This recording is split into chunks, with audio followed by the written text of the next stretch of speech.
Welcome to another exciting episode of Musa N Show. Here is what we have today.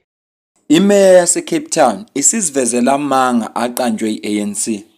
Sizokhumbula ukuthi i-ANC ngeviki eliphelile ibicelebrate i-113 anniversary. Kwaba kushiloku ukuthi they are rebuilding i-ANC njengoba ingayenzanga kahle okhethweni obelukhona la ngo-2024. So base bethi ke bakhethe istadium lesabasikhethile ukuthi baye kuso babambele ngithi conference yabo noma celebration yabo kuyo ngoba befuna ukuconnecta nabantu, bafuna manje ukwehla beze ebantwini. Uzokhumbula futhi ukuthi u-deputy president uPaul Mashatile uke waphuma wenza i-door to door wahambela abantu ngoba bethi inhloso yabo ukuconnecta nabantu. Ekuhambeleni kabantu ufike wakhuluma nabezindaba wathi i-DA ineglecte abantu baseKhayelisha nabaseNyanga. Ngaleso sizathu bona as national government sebeze beza bona ebantwini. Ngiyacabanga isona sizathu esenza ukuthi ke abe-DA bacasuke ke bese beveza lamaqiniso ke abazivezela wona. Ngaphambi kokuba ke ngidedele yena umeya khulume, into engizoyenza kuqala ngizoqale ngiveze ipost yakhe avela iposta ku-X ebiyaziwa ngeTwitter. Ngizoqala ngiveze yona uyibone ngoba iyona elidela ukuthi kuze kube nale nkulumo abenayo. Emveni kwalapho ngizobe sengikudlalela uMzwandile Masina we-ANC uze ukuthi ukukhuluma akuyahlangana noma kuhlangana. Angeke ngisho lutho mina kodwa ngizoyekela wena ukuthi kube wena ophawulayo. Ngicela ushiye i-comment yakho comment section below, ulike le video, uyishare, usubscribe kule channel. Ngicela ukukufundela nansi i-post ayifake ku-X. Naye futhi uzobe uyibona la kwi-screen sakho. Imeya lena uGideon Hill-Lewis ubhale kanjena ke kwi-X yakhe. For the record, the ANC did not book the Khayelitsha Stadium out of concern for residents. They are lying. All these ANC leaders, Deputy President Mashatile, Lindiwe Zulu, some others as well, I think, going out and saying that I think Fikile Mbalula also said that they were going out and the reason they had chosen Khayelitsha as their venue for their January 8th party was that out of concern, those were the quotes, out of concern for the residents of Khayelitsha and to reconnect with the residents there. The fact is that is just a blatant lie, and I just don't like it when the ANC continues to demonstrate a basic lack of integrity.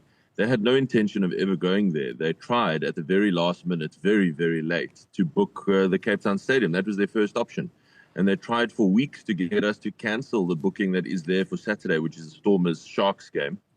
They tried to get us to cancel that and even accused us of trying to sabotage their January 8th celebrations by refusing them the stadium, even though they tried to book it only 2 months in advance. So I know all of that because I was involved in all of that in late 2024.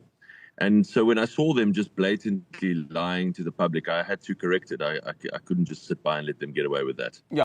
Ilana ke ayibhalileke i-message lapha ku-X ukuthi i-ANC ayizange ibook istadium eSkhayelisha out of concern ngoba befuna ukuze ebantwini baqamba amanga. Bayibhuke ngoba abakazange ukubhuka zonke izinto ngesikhathi. Ngaphakathi noNovember bazamile ukuyobhuka istadium eCape Town Stadium.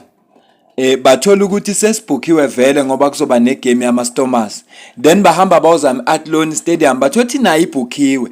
Ilapho ke uthi abanye babo bazamile futhi kumfonela naye befuna usizo baze bathi cha kusho ukuthi iDA izama ukuba sabotage. Ngakho ke uzama ukucacisa ukuthi lento eshowa beANC ukuthi cha babhuke ngoba befuna ukusondela ebantwini ngoba befuna ukuconnecta nabantu inhloso yabo rebuild iANC ngamanga.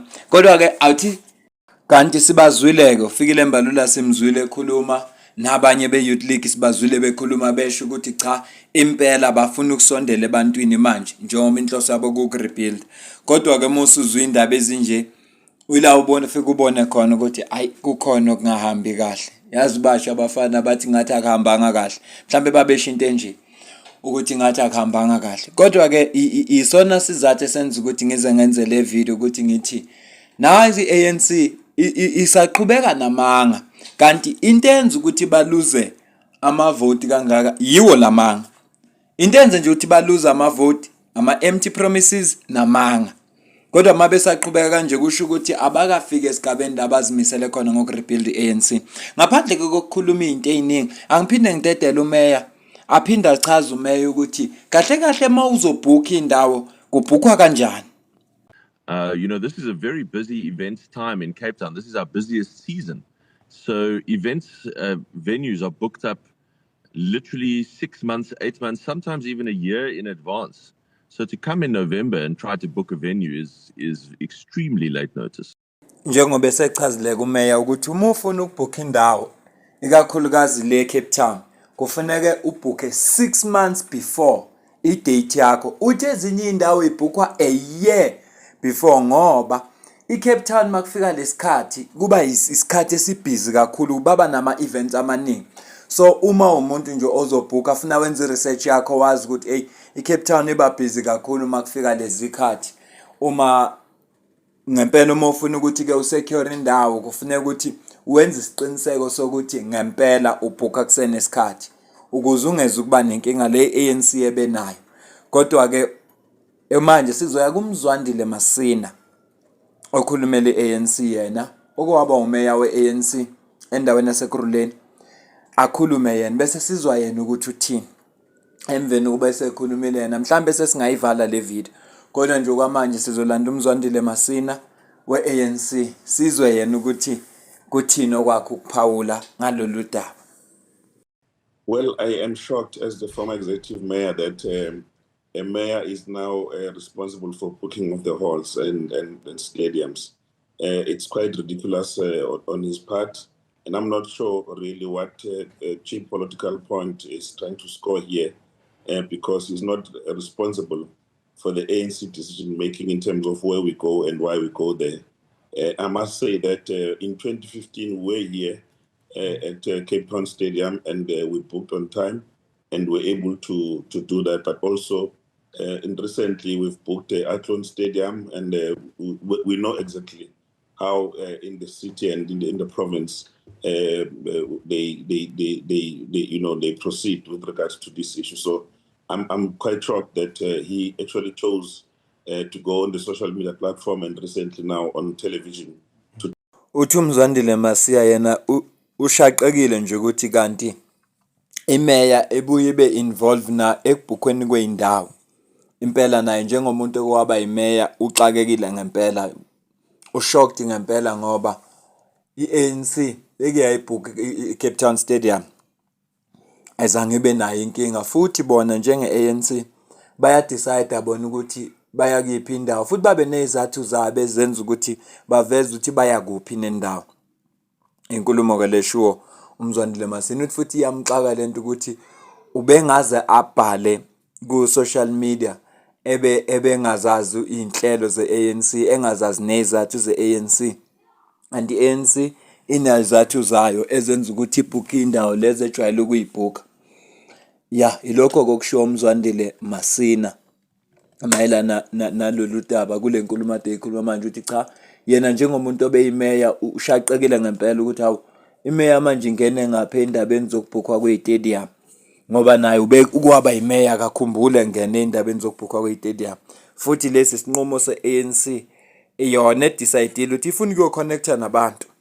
What we do on an annual basis, we rotate this event to different provinces for different reasons to reconnect with our people, because it is the a foundation of how we conduct the affairs of the party throughout the year, including ensuring that in the specific area that we visit, we reconnect with the traditional leadership, with the church leadership, with the ancestors of the ANC, those who have passed, the heroes and heroism of the ANC, but lastly, connect with communities. So it is not a mistake that having suffered the strategic defeat, we are here because we were here 9 years ago. Enkulumeni echazwa ke ubaba uMzwandile Masina uthi njalo ngonyaka bayahlela bona njengeqembu le-ANC ukuthi bazoya kuphi ngoba iya rotate kahle kahle le anniversary yabasuke beyicelebrate iminyaka yonke. Inhloso yabo kuye emphakathini ehlukahlukene baxhumane namakhosi nabamasonto nabonke ukuze bekwazi ukuthi ba connect nabantu futhi ikakhulukazi njengoba bengenzanga kahle okhethweni babona ukuthi ngcono ke baye ekhaya elisha bafike ba-connecte nabantu bakhona. Uzizweleke mina njengoba bengishilo ukuthi ngeke ngiphawule lutho kodwa kwami ukuletha inkulumo phambi kwakho bese kuba wena ozodecide ukuthi uthatha kuphi, vele isayidi likameya la vele isayidi likababa oyimeya owayeyimeya uMzwandile Masina. Ukusuka lana-ke sekuzothatha isinqumo. Ngiyabonga kakhulu ukuthatha isikhathi sakho ubuke le video. Ngiyacela ungakhohlwa ukusubscribe. Mina nawe asidibane kwivideo elandelayo. Ngiyabonga.